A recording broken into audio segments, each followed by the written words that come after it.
ये चुनाव बड़ा महत्व का चुनाव है। इस चुनाव में हमको किसी तरह से जीतना है, क्योंकि ये गरीबों के लड़ने वाली पार्टी है। आज बीजेपी जो यहां पर 18 साल से हुकूमत कर रही है, उन्होंने गरीबों के तरफ, आदिवासियों के तरफ, दलितों के तरफ कुछ नहीं किया। बात करते हैं, लेकिन ये संविधान के तहत हमको जो मिलना है वो देते नहीं। नौकरियां देते नहीं, आर्थिक मदद देते नहीं, बच्चों के पढ़ाई के लिए स्कॉलरशिप नहीं देते, और उनके जमीन के लिए पानी, और खासकर ये जो मनरेगा है, जो सोनिया गांधी जी ने या मनरेगा को उन्होंने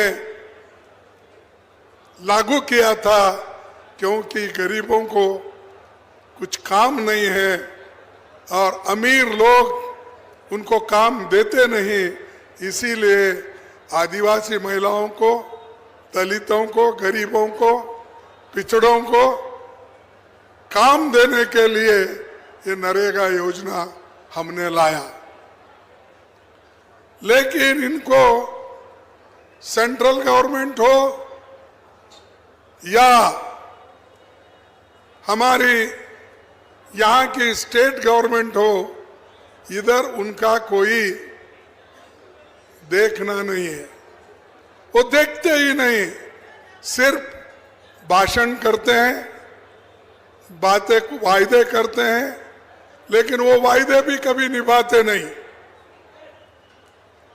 उदाहरण के तौर पर आप देखिए, मोदी जी ने कहा था, मैं हर साल 2 करोड़ नौकरियां दूंगा, नौजवान लोगों के लिए बोला था। लेकिन किसी को नौकरी नहीं मिली। 15-15 लाख रुपए देने का वायदा किया था, लेकिन उन्होंने दिया नहीं। किसानों का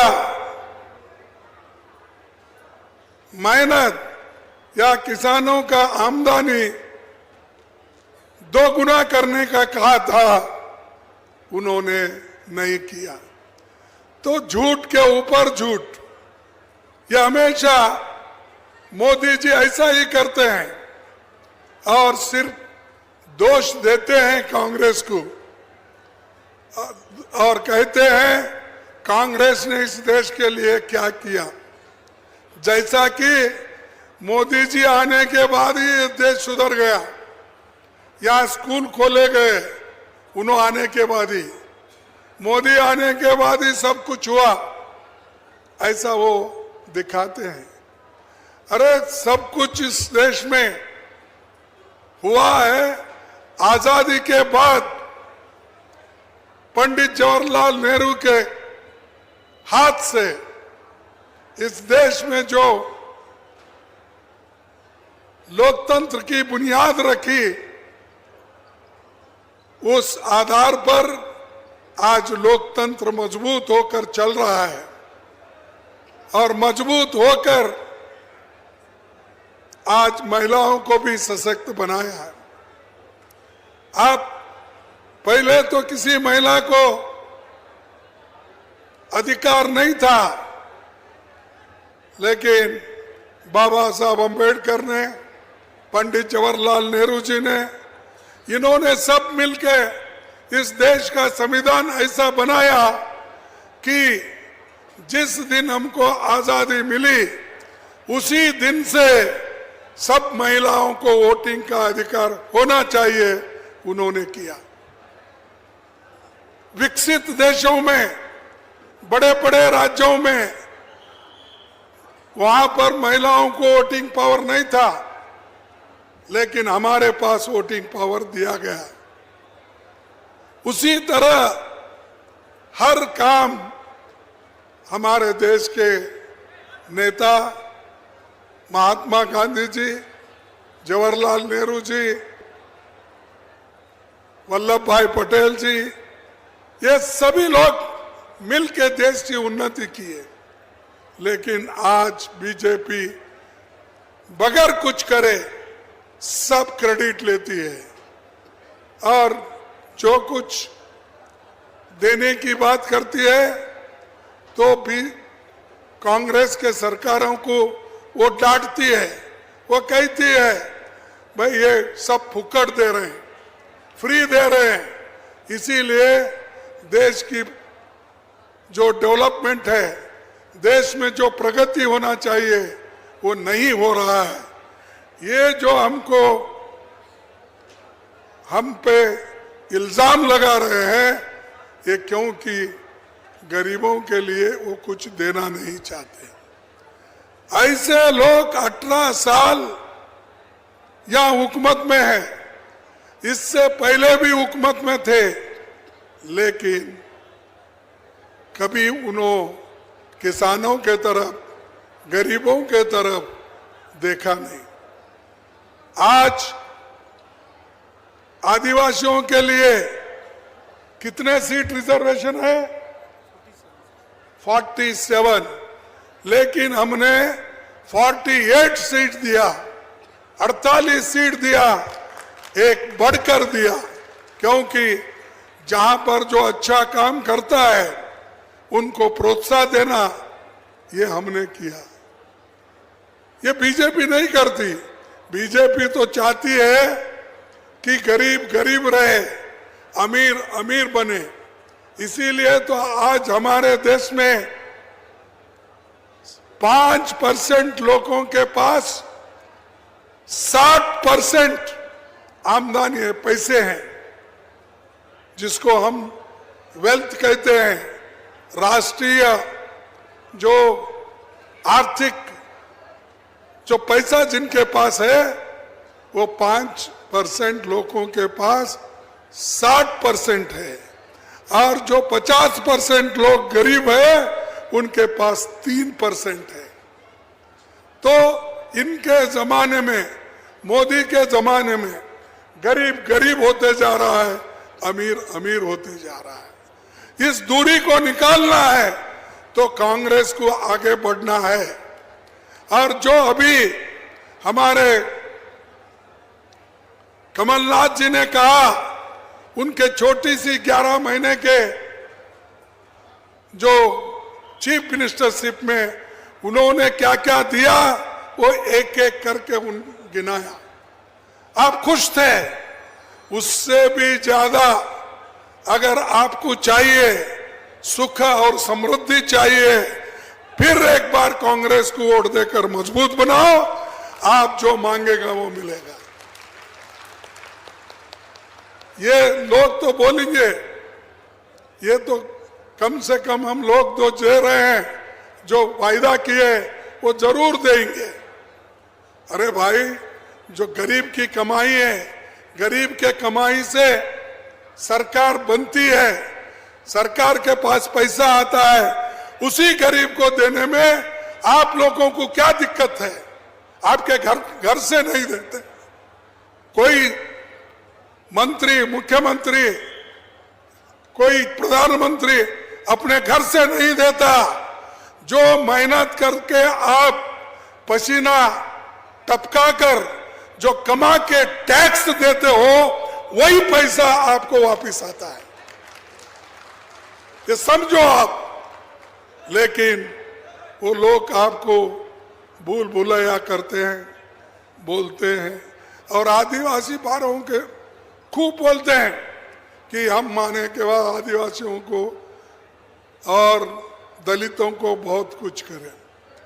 मैं 2 उदाहरण आपको देता हूं। इनकी प्रेम, इन्हों कितना दिल से आदिवासी को चाहते हैं या दलितों को चाहते हैं। परसों जो एक नया पार्लियामेंट का बिल्डिंग प्रधानमंत्री ने ओपन किया, उसको इस देश के राष्ट्रपति मुर्मू जी आदिवासी है, उनको नहीं बुलाया गया। क्यों? अरे राष्ट्रपति तो सबसे ऊंची पदवी है, जब वो है गांव में और आप उद्घाटन करते हो, उनके हाथ से नहीं करवाते क्योंकि वो आदिवासी है। खुद प्रधानमंत्री जाते हैं, वो करते हैं। उसकी बुनियाद डालते वक्त भी कोविंद प्राइम मिनिस्टर, कोविंद राष्ट्रपति थे, उनको उस दिन भी नहीं बुलाया गया।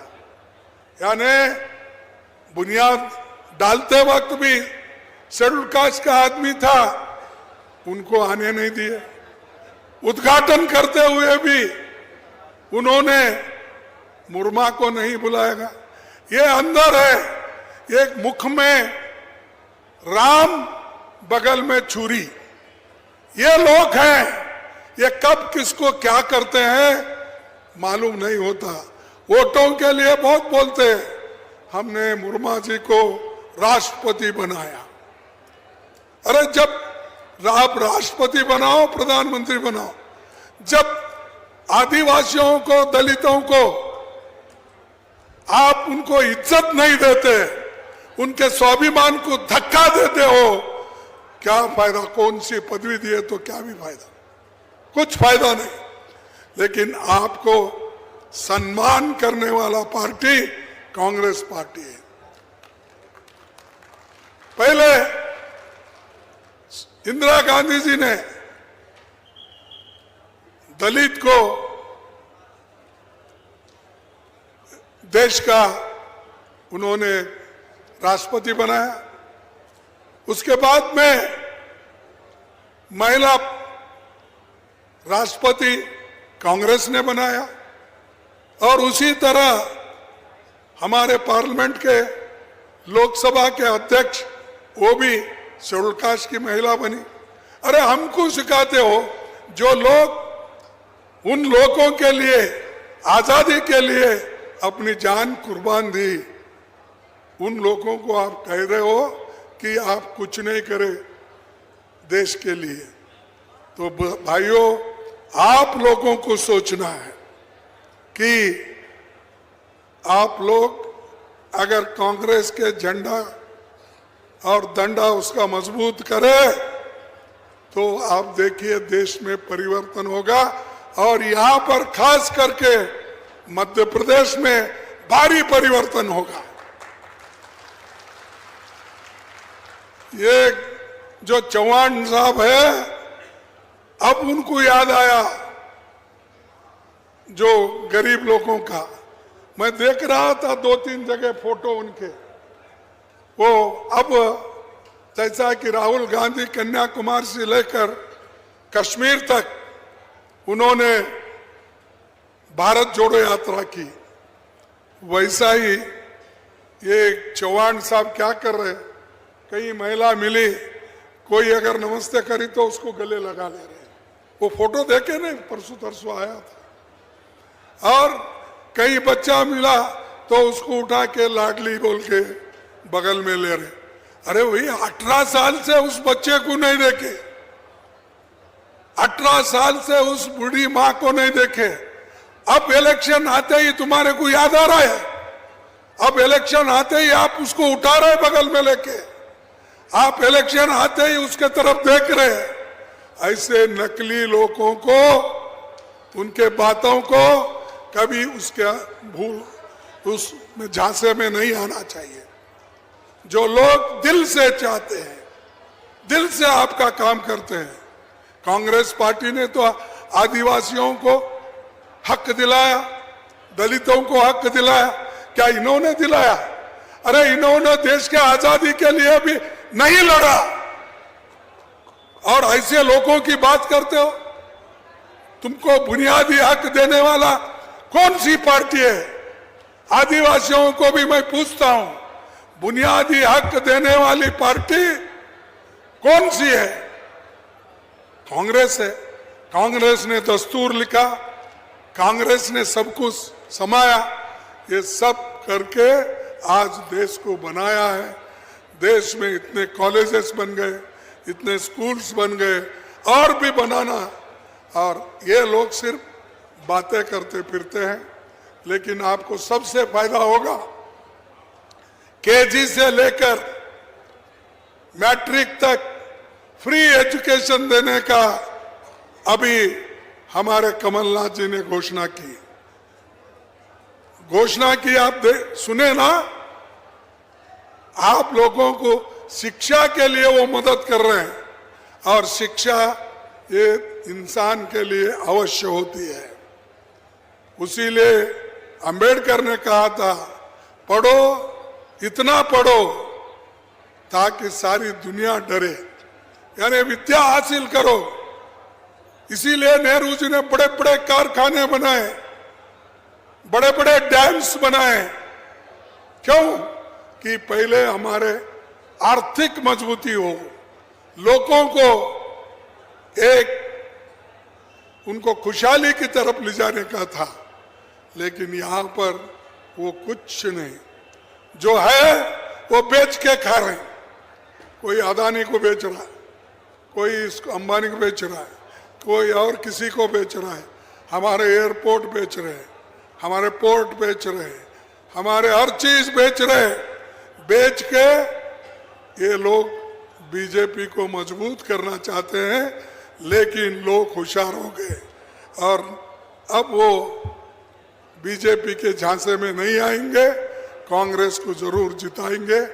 इतना कहते हुए, जो हमारे दो कैंडिडेट हैं, यहाँ दो है नहीं, आप एक, हाँ, पांच है, पांच एक बार नमस्कार करो भाई, फिर करते क्या नहीं मालूम नहीं, अब तो करो।